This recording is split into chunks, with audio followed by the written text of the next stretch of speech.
Namasté.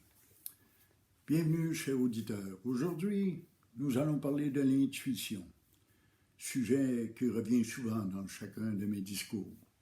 Nous allons approfondir un peu la question.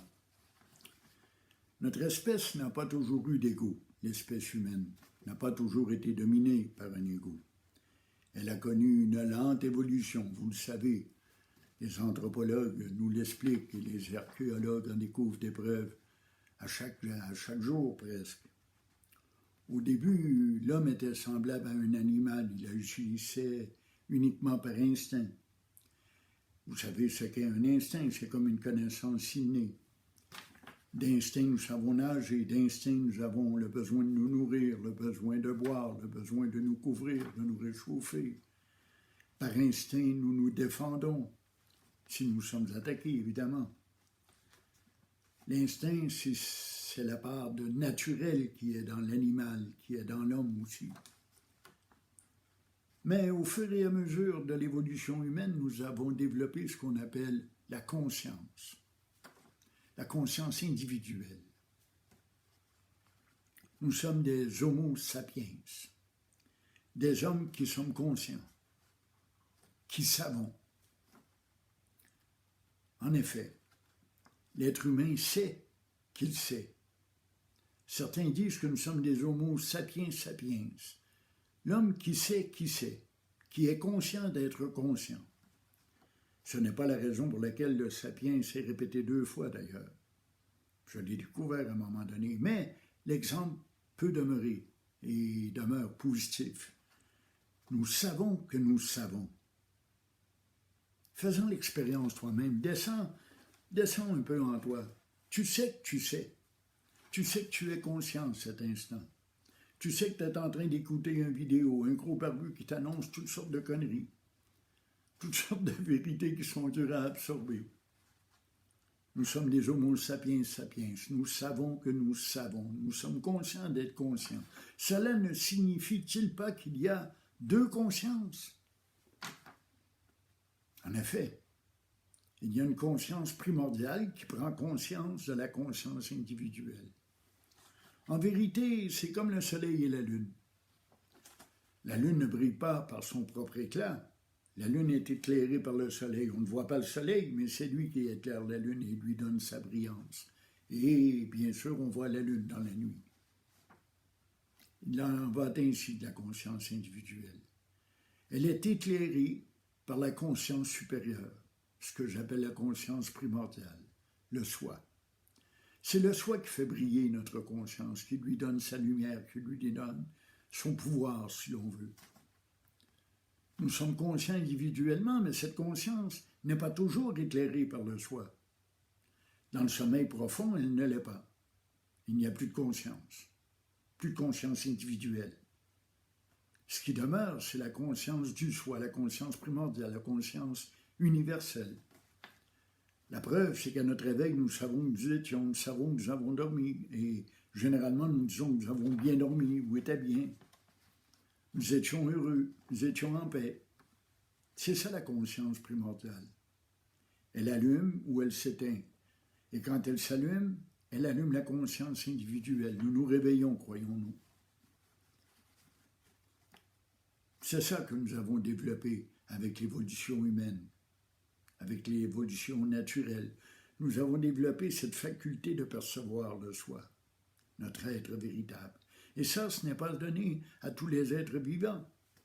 La plupart des êtres vivants n'ont pas conscience, ne sont pas éclairés par le soi, bien que certains le soient, parce qu'à ce qu'il paraît, certains animaux parviennent à la réalisation spirituelle eux aussi.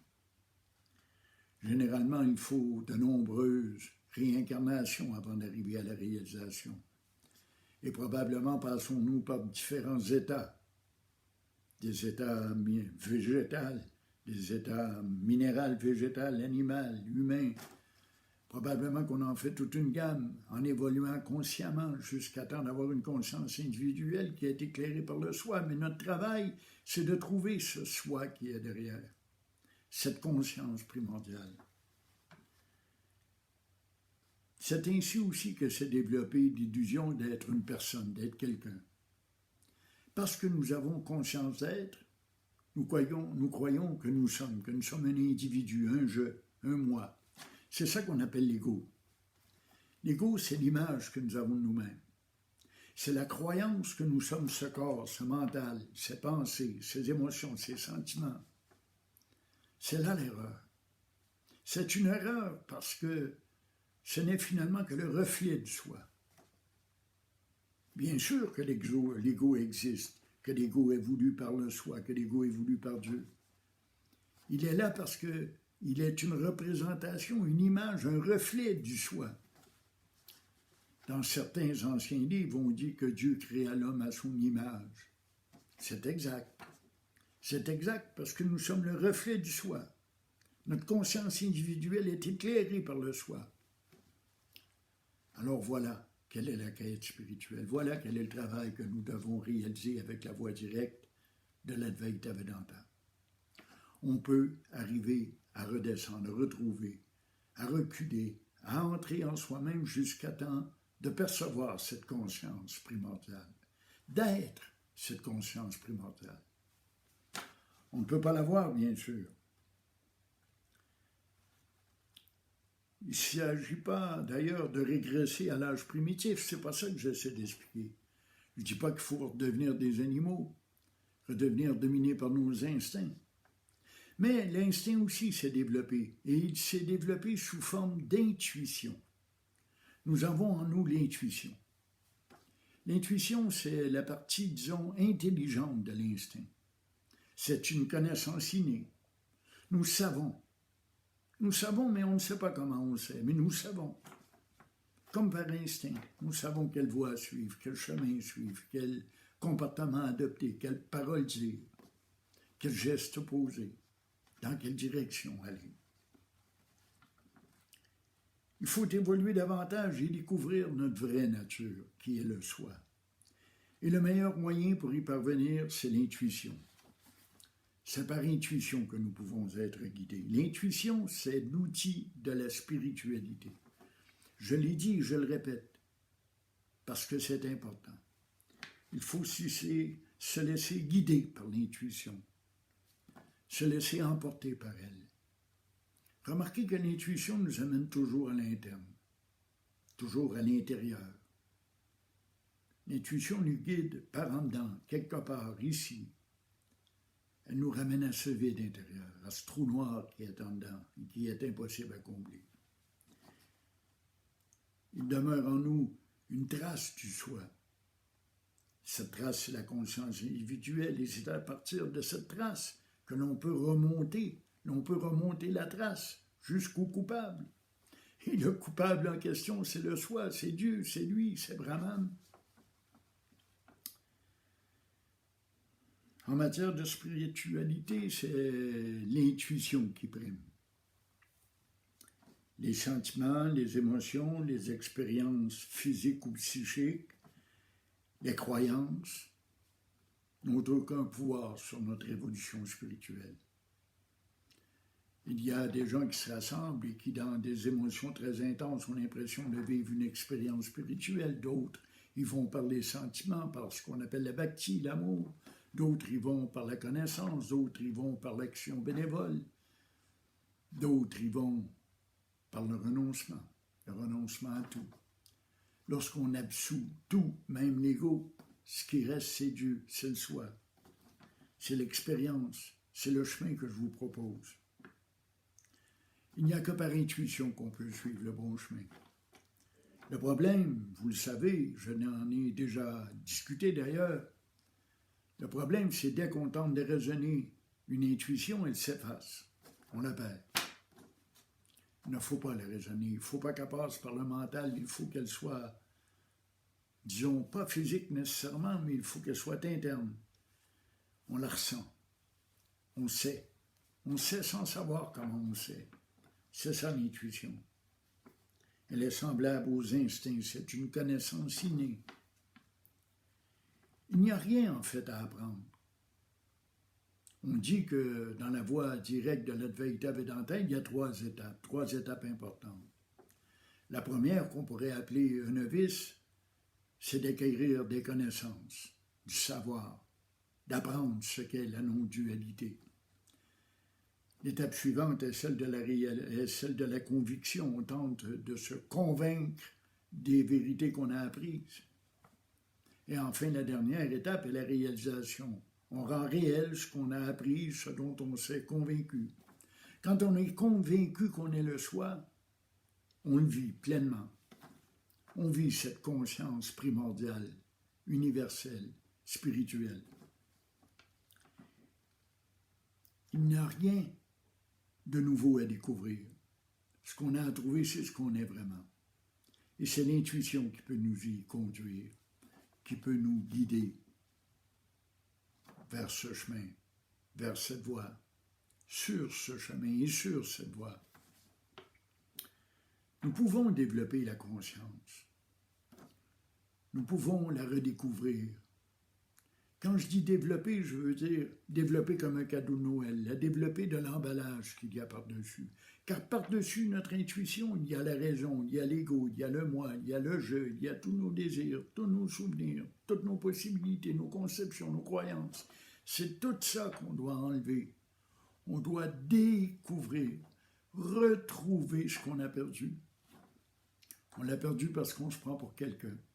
On l'a perdu parce qu'on se prend pour un moi. On se prend pour une entité séparée des autres, à part des autres. L'intuition, c'est la connaissance spirituelle innée.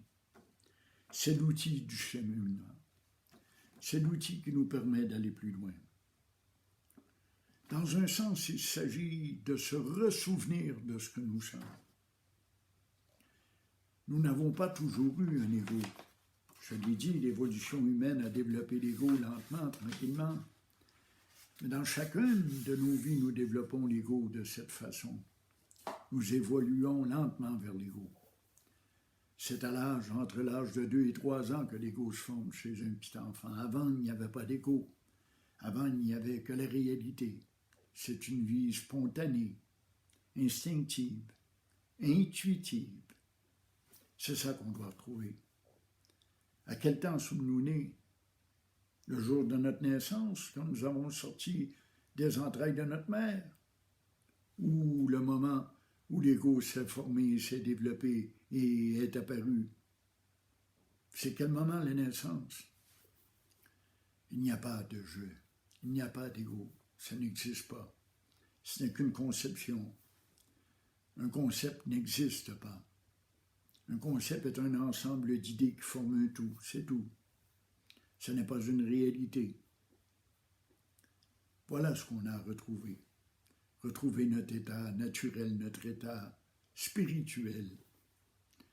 Redécouvrir le soi que nous sommes, car tout est le soi. Le soi, c'est tout ce monde, tout cet univers et même plus. Cet univers habite le soi, c'est-à-dire comment le soi est infini, immense. On dit qu'il est infini, c'est-à-dire qu'il n'est pas fini. Le monde est toujours en évolution. L'univers est en évolution. Et probablement que le soi lui-même évolue, plus qu'il crée, plus qu'il se regarde créer, et plus qu'il se recrée. C'est tellement merveilleux, c'est un monde fascinant. Et c'est ce que je te souhaite du plus profond de mon cœur. Et si je peux t'aider, je vais le faire. Si tu as des questions ou des commentaires, tu peux me les faire parvenir à Bogourou, BOGOUROU, @gmail.com sur Messenger. Je me ferai un plaisir de te répondre ou de faire une vidéo pour t'aider. Je consacre ma vie. Peu importe quels en seront les résultats, ça ne m'appartient pas. Je fais mon travail. C'est mon intuition. C'est la pulsion qui vient en moi. Quand on connaît le soi, on enseigne le soi. Bonne journée.